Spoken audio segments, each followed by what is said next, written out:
राज्य शिखर बँक गैरव्यवहार प्रकरण आणि या प्रकरणी उपमुख्यमंत्री अजित पवारांच्या अडचणी वाढण्याची शक्यता आहे। पोलिसांच्या प्रकरणाबाबतच्या क्लोजर रिपोर्टला आक्षेप आहे। अण्णा हजारे माणिकराव जाधवांचा क्लोजर रिपोर्टला आक्षेप आहे। 29 जूनला या प्रकरणाची पुढील सुनावणी आता होईल।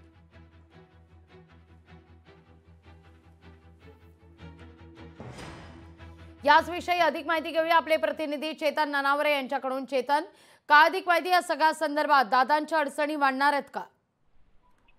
निश्चितच लागवी, कारण एकंदरीतच शिखर बँक घोटाळ्या संदर्भात जो अतिरिक्त क्लोजर रिपोर्ट पोलिसांकडून आर्थिक गुन्हे शाखेच्या दाखल करण्यात आलेला होता, त्यामुळे कुठेतरी त्यांना दिलासा मिळेल अशी अपेक्षा होती।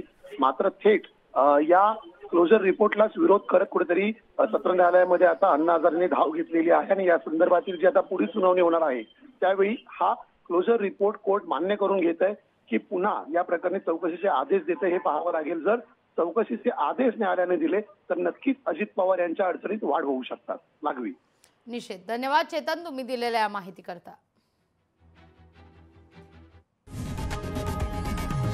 लोकशाही मराठी ऐका, पहा, जागरूक रहा।